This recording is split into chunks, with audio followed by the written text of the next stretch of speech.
So guys, स्वागत है आप सभी का कॉम्पिटिटिव मंक यूट्यूब चैनल पे। तो आज हम लोग करने वाले हैं सर्कुलर सीटिंग अरेंजमेंट। ठीक है, सो मेरा नाम है आदित्य चैटर्जी और मैं भी एक बैंकिंग एस्पिरेंट हूँ। Being said that, so let's start today's session.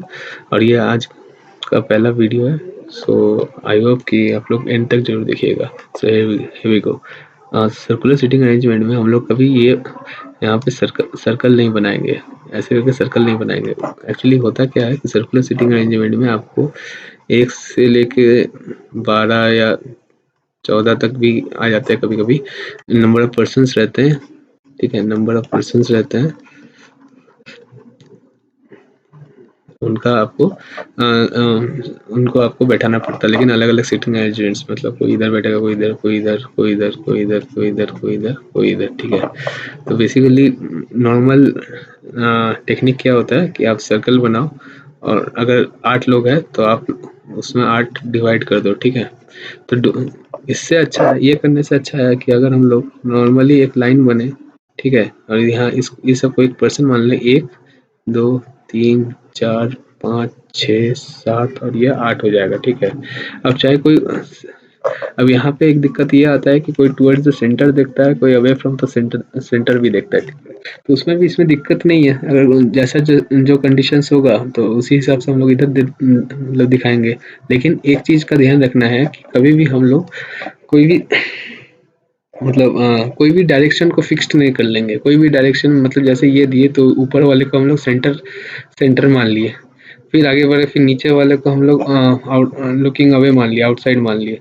तो ये वाला चीज नहीं करना है। ठीक है, ये वाला चीज नहीं करना, हम लोग ये डिफाइन एकदम लास्ट में करेंगे। हमेशा लास्ट में किया जाता है। तो आने वाले पजल्स में आई गेस कुछ ना कुछ पजल्स ऐसे होंगे जिसमें वो आपको दिख ही जाएगा।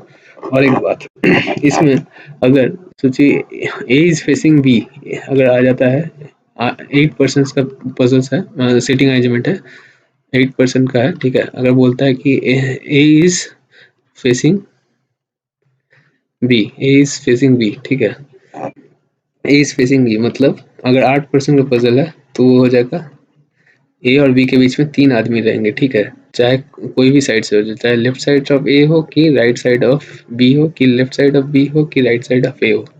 ठीक है, डजेंट मैटर। और अगर यही अगर 6% का रहा, 6% का रहा तो ए और बी के बीच में दो बंदे होंगे, चाहे वो वही ए के लेफ्ट साइड से हो कि ए के राइट साइड से, कि बी के लेफ्ट साइड से हो कि बी के राइट साइड से, दोनों साइड से 2 ही बंदे होंगे। तो बीइंग सेड दैट, आज के पजल में 2 पजल्स है, तो आज के पजल में जंप करते हैं डायरेक्टली। 8, तो आज का पजल ये बोल रहा है कि 8% sitting around the circular table in a way that 4 of them are facing towards the center and 4 of them are facing outside the center. मतलब अब मैं इसमें लाइन बनाता हूँ, 1 2 3 4 5 6 7 एंड 8। ठीक है, 7 एंड 8 और नो 2%, इसमें 4 बंदे सेंटर की ओर दिख रहे हैं और 4 बंदे अवे फ्रॉम सेंटर दिख रहे हैं, अवे फ्रॉम सेंटर है। ठीक है, तो मैं ये बोल सकता हूँ, एंड यहाँ पे ये भी बोला है कि no 2% are facing the same direction are sitting adjacent to each other. मतलब मैं ऐसा नहीं कर सकता कि ये भी ऊपर देख रहा है, ये भी ऊपर देख रहा है। ठीक है, ऐसा हम लोग नहीं कर सकते। तो हम लोग ये अज्यूम कर लेते हैं, इसमें एक ऊपर देखेगा तो एक नीचे देखेगा, क्योंकि सब कुछ सेम डायरेक्शन में नहीं होगा ना। एक नीचे देखेगा तो ये ऊपर देखेगा, ये नीचे, ये ऊपर, ये नीचे। अभी हमको पता नहीं है कि ऊपर में हम लोग डायरेक्शन ले कि सेंटर लें, कि नीचे में सेंटर ले, कि ऊपर में अवे फ्रॉम द सेंटर लें, कि नीचे अवे फ्रॉम द सेंटर लें। ठीक है, तो ये सब हम लोग लास्ट में डिसाइड करेंगे, पजल के लास्ट में हम लोग डील करेंगे। ठीक है, आगे बढ़ते हैं अभी। अब और आगे ये बोला है कि n sit second to the left of d। अब मैं d को कहीं पे भी ले लूंगा, d को यहाँ लेता हूँ, n sit second to the left, इसका सेकंड लेफ्ट मतलब 1 2, यहाँ पे मैं n को डालूंगा। ठीक है, 2% seats between n and p, 2% seats between n and p। अब मैं यहाँ पे मेरे पास वेरिएबल्स आ रहे हैं, बहुत सारे ऑप्शंस आ जाएंगे। 2% से यहाँ पे p हो सकता है या फिर यहाँ पे भी p हो सकता है। एक तो यहाँ पे p हो सकता है, नहीं तो यहाँ पे भी p हो सकता है। तो अभी हम लोग जस्ट उसको नोट करके रखेंगे, 2% seats between n and p। ठीक है, n और p के बीच में 2% है, 2% seat between n and p। फिर क्या है, y seat second to the right of p, p के बारे में अभी कुछ नहीं पता है, पी के राइट में है Y, second to the right, right. हाँ, तभी हम लोग फिर नोट कर लेंगे क्योंकि बैठा ही नहीं पी अभी हम लोग। तो P sits immediate right of G who faces in. अब देखिए यहाँ पे जी हु फेसेस इन, इसका मतलब ये 8 आदमी का सीटिंग अरेंजमेंट है। और जी हु फेसेस इन मतलब इसके बीच में 3 आदमी रहना चाहिए, जैसा कि मैंने यहाँ पे मतलब स्टार्टिंग में ही बोला है। ये वाला सेगमेंट में ये जो समझाया, ये स्टार्टिंग में जो समझाया है, 3 आदमी रहना चाहिए, ठीक है। इसको डिलीट कर देता हूँ मैं। तो यहाँ पे भी एन और जी के बीच में 3 आदमी रहेगा, 1 2 3, ठीक है। तो जी 100% यहाँ देख लीजिए, यहाँ से भी 1 2 3। तो इनके लेफ्ट या राइट दोनों साइड से सेम ही आदमी रहता है अगर फेस कर रहा है, तो एक 3 ही आदमी रहेगा। तो और एक बात यहाँ पे बोल दिया क्या कि P sits immediate right of G. P जो है immediate right of G, G ऊपर देख रहा है तो इसका राइट किस साइड होगा, इधर होगा। पी इधर देखेगा। अब पी नीचे देख रहा है, पी के राइट में वाई है, एक छोर पे वाई है, तो एक छोर पे वाई रख देते हैं हम लोग इधर, ठीक है, राइट में। और एन और पी के बीच में 2 आदमी है, वो तो हो गया, ठीक है, ये कंडीशन हो गया, ये कंडीशन फुलफिल हो गया, ठीक है। F sit second to the right of K, second to the right of K. अब देखिए एफ और के बीच में मतलब एक तो आदमी आएगा ही, F sit second to the right of K, ठीक है, एक आदमी तो आएगा ही। तो एक आदमी मुझको यहीं पे दिख रहा हो तो कहीं सीन हो नहीं सकता इसका, तो मतलब के और राइट इस साइड होगा के का। F sit second to the right of K में डेफिनेट हो गया कि यहाँ बैठेगा। और आगे देखते हैं, R sits third to the left of Y, R sits third to the left of Y, Y उसका लेफ्ट किधर है, 1 2 और यहाँ पे आर। सो ये हो गया जी फेसेस, जी फेसेस एन, ठीक है।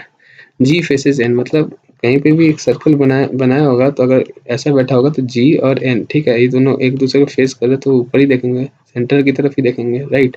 तो जी और एन का देख लेते हैं हम लोग। जिस साइड देख रहा है ऊपर देख रहा है, मतलब ऊपर का साइड हम लोग का सेंटर है, और नीचे का साइड हम लोग का मतलब लुकिंग अप तो सेंटर है, लुकिंग डाउन तो आउटसाइड है, okay.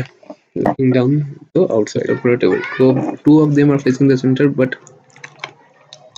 is opposite of each other। 2 person है, ठीक है, जो जिस और देख रहे हैं वो सेंटर होगा, अवे फ्रॉम सेंटर होगा, अवे फ्रॉम सेंटर है, उनके बीच there opposite of each other, sitting opposite of each other, मतलब उनके बीच में 3 आदमी का गैप है। मैं पहले ही बोल चुका है कि 8%, और 2 आदमी फेसिंग ऑपोजिट और फेसिंग ईच अदर जो भी है उसके बीच में 3 ही पर्सन होंगे। तो यहाँ मैं ड्रॉप कर देता हूँ। R six second to the right of L, L के सेकंड राइट में आर बैठा हुआ है, ठीक है, अभी पता नहीं कहाँ बैठेगा। And third to the right of N, R जो है third to the right of N, ठीक है। M sit second to the left of N,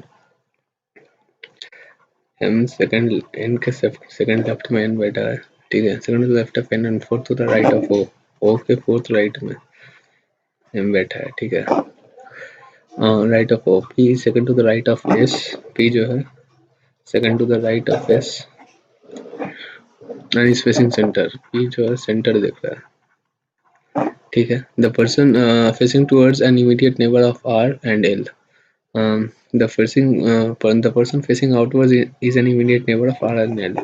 तो R और L के बीच में जो है ये ऐसे ऐसे भी हो सकता है, कहीं पे भी बैठ सकता है। वो जो है वो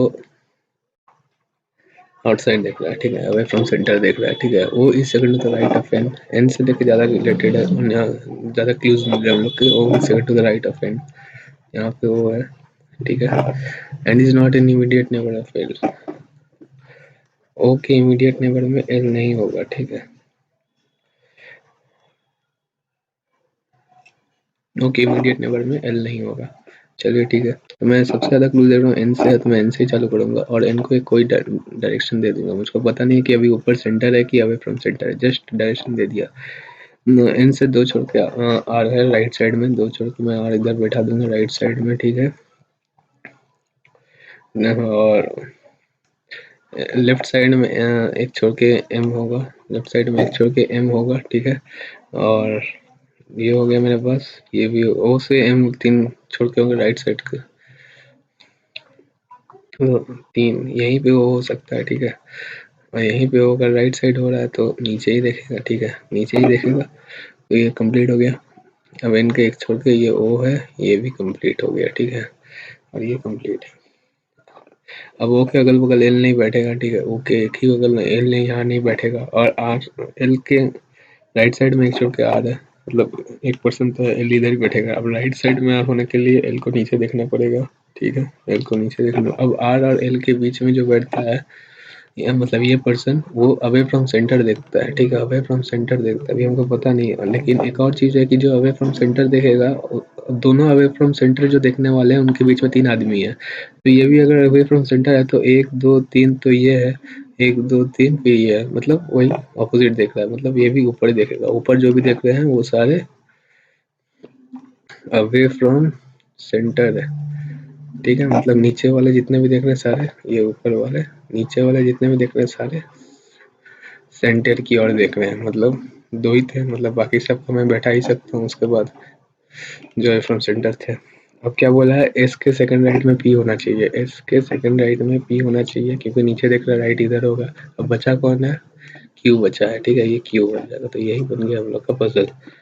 कुछ ऐसा ही अप्रोच रखना गाइस, हम लोग को भी एग्जाम में।